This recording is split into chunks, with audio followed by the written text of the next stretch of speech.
تشوف يعني كان النهر كله مات، ماي ماكو، ماي مالح، لا احد مثلا يساعدنا، مثلا يقول تناكر يبون له فرد شيء، غصبا علينا عبنا بيوتنا، عبنا نخلنا تشوف عينك، نخل عاد تريدها ماكو، اللي رحنا هناك بذيك الارض شبتها بستان صغير طوله مترتين، نحط لك بيه خضرك وانت تعيش بيه.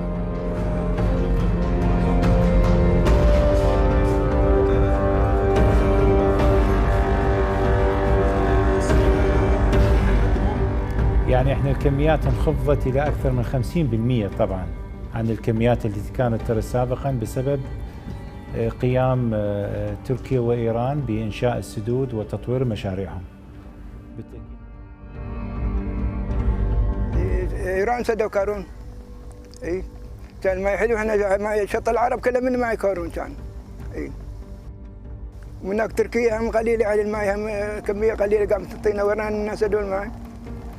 انقلب الماء البحر راحت شط العرب وصل للبصره تقريبا ماء المالح،